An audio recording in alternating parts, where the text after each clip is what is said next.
এই খুলুমখা। আজকে আমরা টিওয়াইএফ এবং টিএসইউ এই দুটো সংগঠনের উদ্যোগে এই প্রেস মিটটা করছি। আমার ডান পাশে আছেন Sujit Tripura, TSU general secretary, এবং টিএসইউর প্রেসিডেন্ট কমরেড নেতাজি দেববর্মা। আমার বাঁ পাশে আছেন আমাদের টিওয়াইএফ সেন্ট্রাল কমিটির সহসভাপতি তথা প্রাক্তন ইএম সন্ধ্যারানী চাকমা। সাংবাদিক বন্ধুরা, আপনাদের সকলকে প্রথমেই টিওয়াইএফ এবং টিএসইউর পক্ষ থেকে ধন্যবাদ এবং শুভেচ্ছা জানাচ্ছি। আমরা আজকে যে বিশেষ কারণে আপনাদের এখানে উপস্থিত হয়েছি, মূলত তিনটি বিষয় আমাদের সামনে আমরা আপনাদের সামনে তুলে ধরব এবং আপনাদের মাধ্যমে আশা করি রাজ্যবাসীর কাছে আমাদের এই বক্তব্য এবং প্রচার সেটা পৌঁছবে। আগামীকাল 12 তারিখ ট্রাইবাল ইউথ ফেডারেশন টিওয়াইএফ তার 58তম প্রতিষ্ঠা দিবস। 1967 12ই ফেব্রুয়ারি আমাদের টিওয়াইএফের প্রতিষ্ঠা পেয়েছিল। আগামীকাল 12ই ফেব্রুয়ারি সারা রাজ্যব্যাপী মহকুমা, লোকাল এবং ইউনিট এলাকায় আমরা এই 58তম টিওয়াইএফ প্রতিষ্ঠা দিবসকে উপলক্ষ করে প্রত্যেকটি জায়গায় আমরা সংগঠনের পতাকা উত্তোলন করব। তার সাথে সাথে আমরা দীর্ঘ এই 58 বছর পথ চলার মধ্যে অনেক চড়াই উতরাই পেরিয়ে লাগাতার ত্রিপুরার সাধারণ মানুষের জন্য টিওয়াইএফ কাজ করে এসছে।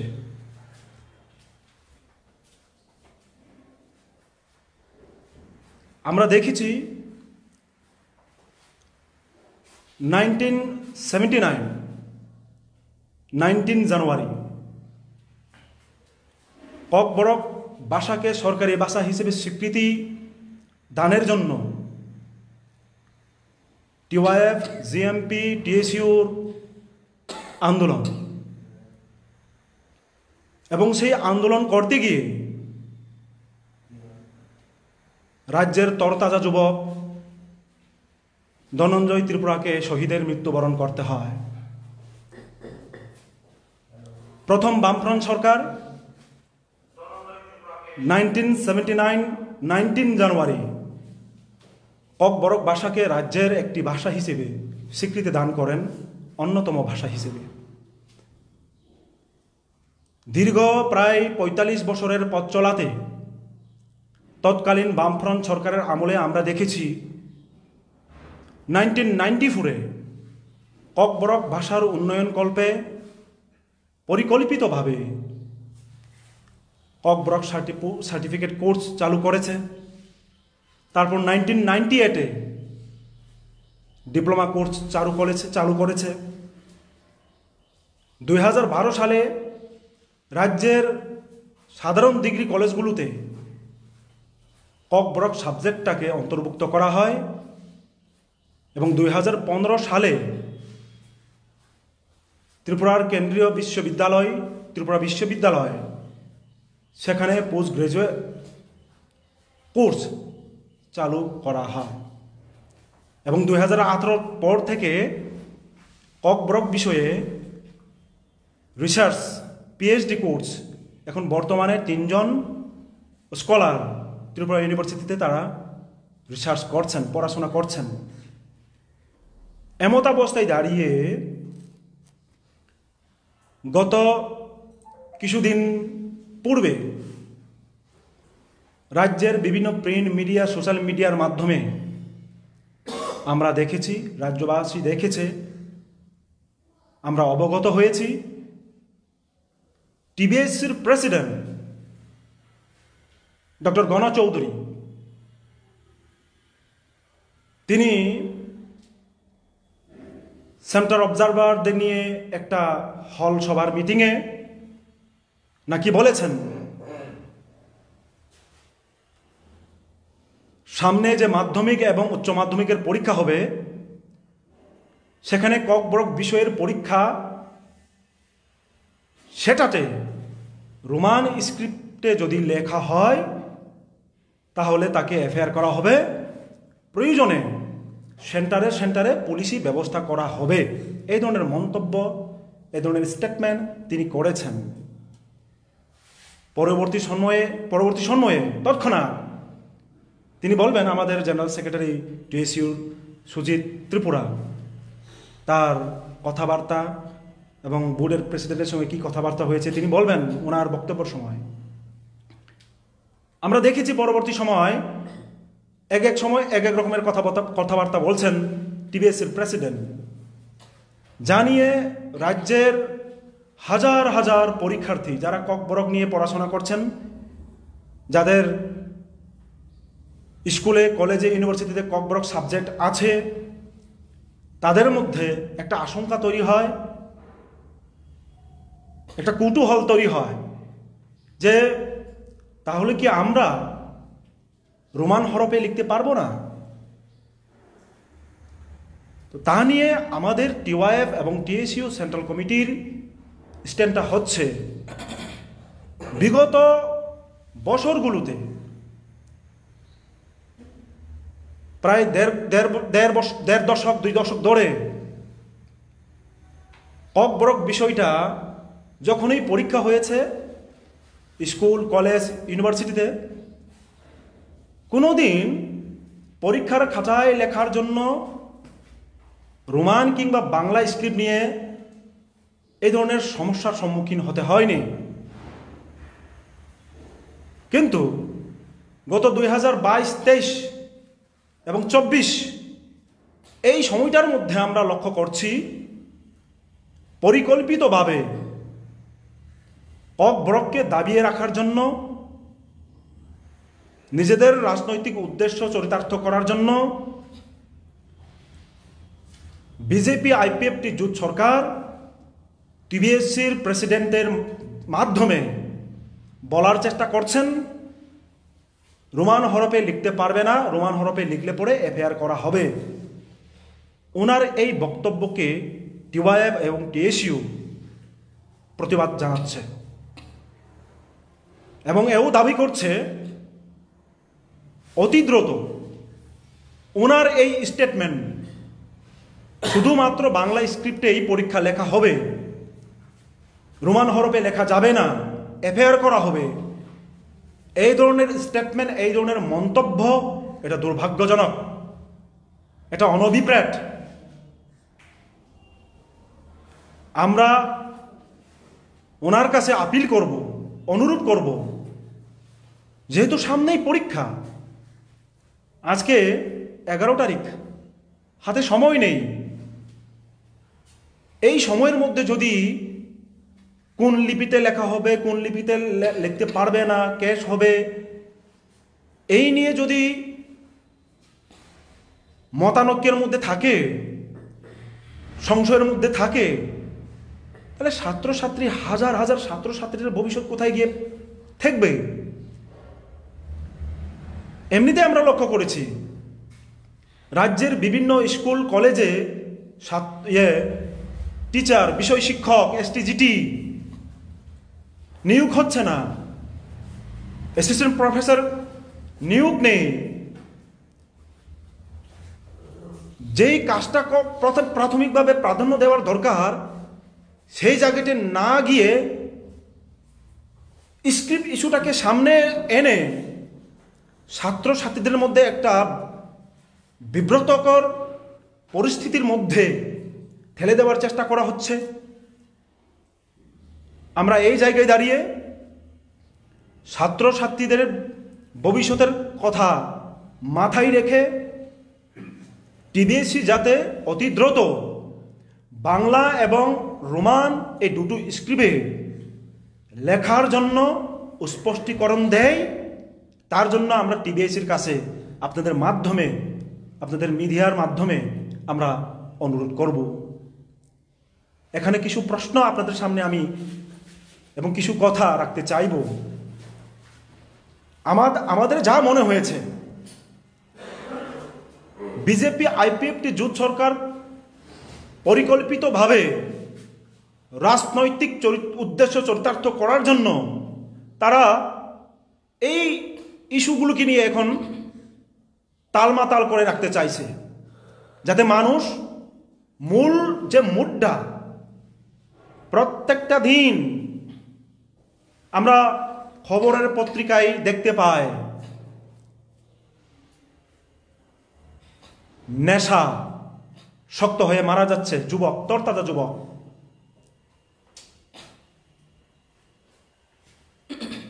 চাকরির নিয়োগ নেই, 40-50 হাজার শূন্য পদ। টেট পরীক্ষা 2023 আর হয়নি। টেট পরীক্ষা প্রত্যেক বছর কন্ডাক্ট করার কথা ছিল সুপ্রিম কোর্টের রায় অনুসারে। আমরা 2023-এ আমরা আমাদের রাজ্যে টেট পরীক্ষা হতে দেখিনি। 2022 সালে যে টেট পরীক্ষাটা হয়েছিল, রেজাল্টটাও প্রকাশ পেয়েছে, তাদের নিয়োগ নেই। এসটিজিটির রেজাল্ট 2022-এ যে পরীক্ষাটা হয়েছিল তার এখনো রেজাল্ট বেরোয়নি। হাজার হাজার শূন্যপদ পড়ে আছে, তা নিয়ে কথা নেই, তা নিয়ে চিন্তা নেই। হাজার হাজার স্টুডেন্টকে কিভাবে ভবিষ্যতের অন্ধকারে ঠেলে দিতে পারে তার পরিকল্পনা করা হচ্ছে, তার একটা ষড়যন্ত্রের ব্লুপ্রিন্ট তৈরি করা হচ্ছে। স্কুলের 100 মিটারের দূরত্বের পাশেই আপনার মদের লাইসেন্স দোকান খুলে দেওয়া হচ্ছে, শয়ে শয়ে মদের লাইসেন্সদারির দোকান খোলা হচ্ছে, আর চারিদিকে স্কুল বন্ধ হচ্ছে। প্রয়োজনীয় শিক্ষক নিয়োগ নেই, স্বাস্থ্য ব্যবস্থা বেহাল অবস্থা। 5,000-এর উপর শুধুমাত্র স্বাস্থ্যকর্মীর ভ্যাকান্ট পোস্ট রাজ্যে। আমরা বিভিন্ন পত্রপত্রিকার মাধ্যমে দেখতে পেয়েছি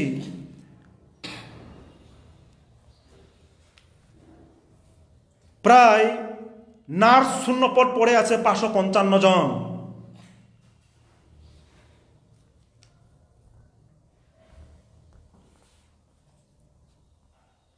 স্বাস্থ্যকর্মী টোটাল 5,012 জন শূন্যপদ। প্রতি বছর অবসরে চলে যাচ্ছে প্রায় 200-250 জন, 300 জন গ্রুপ ডি। তাদের নিয়োগ করার কোনো পরিকল্পনা নেই। এই হচ্ছে আমাদের সুশাসন। তো গত 2022 ডিসেম্বর মাসে এলিমেন্টারি এডুকেশনের যিনি ডাইরেক্টর তো আমাদের সাথে সাক্ষাৎ করার কোনো সময় দেননি। আমরা এডিশনাল ডাইরেক্টরের কাছে আমরা ডেপুটেশন প্রদান করেছিলাম।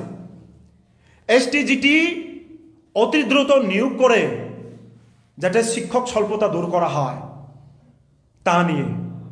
2022-2023-এর নির্বাচন পেরোলো, দ্বিতীয়বার বিজেপি আইপিএফটি জোট ক্ষমতায় তারা আসীন হয়েছেন। এখন প্রায় 1 বছর পেরিয়ে গেছে, এসটিজিটি নিয়োগ নেই।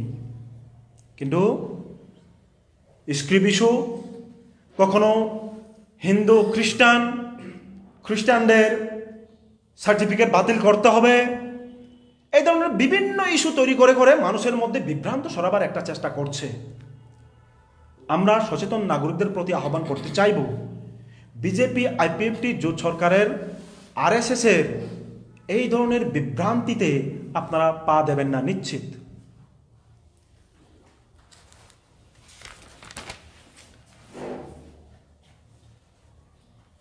আমি এই ঘটনা প্রসঙ্গে দু একটা বিষয় আপনাদের সামনে উপস্থাপন করতে চাইব। গত 23, 24, 25 তারিখ জানুয়ারি আমি নিজে এবং ত্রিপুরা রাজ্য উপজাতি গণমুক্তি পরিষদের কেন্দ্রীয় কমিটির সাধারণ সম্পাদক শ্রদ্ধেয় রাধাচরণ দেববর্মা, ওনার নেতৃত্বে আমরা টিওয়াইএফ এবং জিএমপি ডিএসির নেতৃত্বরা কাঞ্চনপুরের বিভিন্ন গ্রামে আমরা গিয়েছিলাম। অবাক হয়েছি। দামদই, সিমলং, কান্থলবাড়ি, বাম্বু, চন্দিপুর, থুমলাইপাড়া,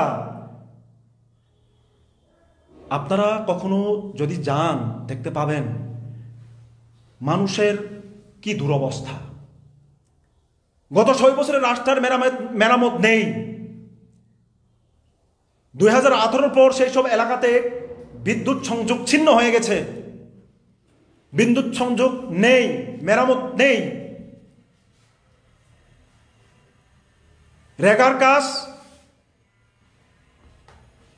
বিগত বামফ্রন্ট সরকারের আমলে তারা বলছেন বিভিন্ন লাইন ডিপার্টমেন্ট সহ 100, 150, 120, 130 দিন তারা পেতেন।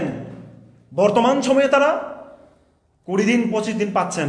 এই 2024-এ একদিনও কাজ সেখানে হয়নি। মানুষ কত দুরবস্থার মধ্যে থাকলে পর একটা 1.5 দিনের বাচ্চাকে, নিজের বাচ্চাকে 3,500 টাকায়, 3,000 টাকায় বিক্রি করতে বাধ্য হয়। ভাবতেই তো অবাক লাগে, ঘাসি উড়ে উঠে। তা নিয়ে এজেন্ডা নেই। রাজ্যের তিপ্রাসা হামক্রাই মন্ত্রী, ট্রাইবেল ওয়েলফেয়ার মন্ত্রী, কৃষ্ণপুর এলাকায় একটি বাচ্চাকে 30,000 টাকায় বিক্রি করা হয়। সেখানে নিজের বিধানসভা এলাকায় ট্রাইবেল ওয়েলফেয়ার মিনিস্টার একবারের জন্য হলেও সেই পরিবারের কাছে গিয়ে পর্যন্ত দেখা সাক্ষাৎ করলো না। তার চাইতে দুর্ভাগ্যজনক আর কি হতে পারে? তার চাইতে বেদনাদায়ক এবং দুঃখজনক কি হতে পারে? আর এরাই বলছেন সুশাসন চলছে, বিকাশ হচ্ছে, এক ত্রিপুরা শ্রেষ্ঠ ত্রিপুরা হচ্ছে। কোথায়? আমরা তো তা দেখতে পাচ্ছি না। বেকাররা হতাশ, ট্যাবলেট ইনজেকশন নিয়ে উঠতি বয়সে নেশার সাগরে বেসে যাচ্ছে যুব সমাজ। এটা সুশাসন? তা নিয়ে মুদ্রা নেই, তা নিয়ে এজেন্ডা নেই। কোথায় মানুষের সমস্যা নিয়ে কথা বলবে, তার দূরীকরণের কথা বলবে, তার সমস্যা সমাধানের কথা বলবে, বেকার যুবকের চাকরির কথা বলবে, রিক্রুটমেন্টের কথা বলবে, এসটিজিটি নিয়োগের কথা বলবে। টেট পরীক্ষা আবার 2023-এ হলো না, ঠিক 24-এ হতে পারতো, এখনো তার কোনো নোটিফিকেশন নেই। তার কথা বলবে। কাকে সার্টিফিকেট বাতিল করবে তা নিয়ে একটা এজেন্ডা তৈরি করবে, সেন্টিমেন্ট তৈরি করবে, গ্রু করবে, আবেগ নিয়ে খেলা হবে, উন্মাদনা তৈরি করবে। কখনো রোমান হরফের কথা বলবে, কখনো দেবনাগরীর কথা বলে মানুষকে বিভ্রান্ত করার চেষ্টা করছে। চাকরি কোথায়? বেকাররা চাকরির খুঁজে তন্ন তন্ন হয়ে খুঁজে বেড়াচ্ছে। বাইরের রাজ্যে গিয়ে মৃতদেহ হয়ে ফিরে আসছে, শবদেহ হয়ে ফিরে আসছে। কেউ বা বেঙ্গালুর, কেউ বা বিশাখাপত্তনম, কেউ বা চেন্নাইয়ে গিয়ে কাজ করতে গিয়ে মারা যাচ্ছে। মৃতদেহ পর্যন্ত তারা বাড়িতে ফিরিয়ে আনতে পারছে না। সেই জায়গাতে সরকার তাদেরকে সহযোগিতা করার জন্য কোনো পদক্ষেপ নিচ্ছে না। এই হচ্ছে সুশাসন।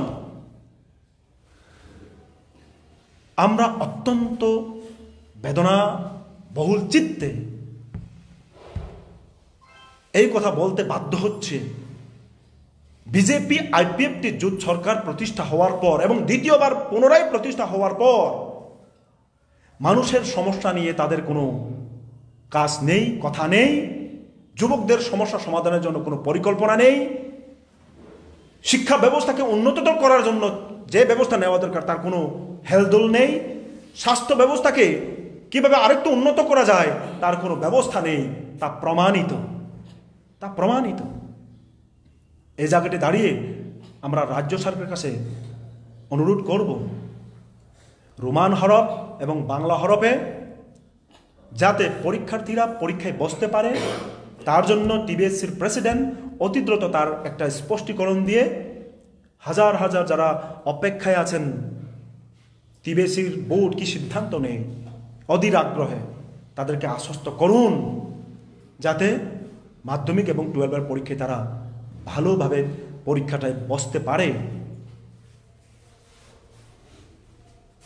এবং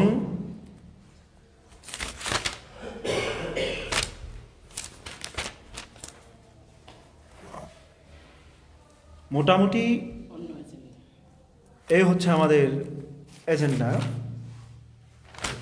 আর এর পরবর্তী সময়ে আমাদের টিএসসিরও জেনারেল সেক্রেটারি কিছু বলবেন, আপনাদের সামনে কিছু তুলে ধরবেন।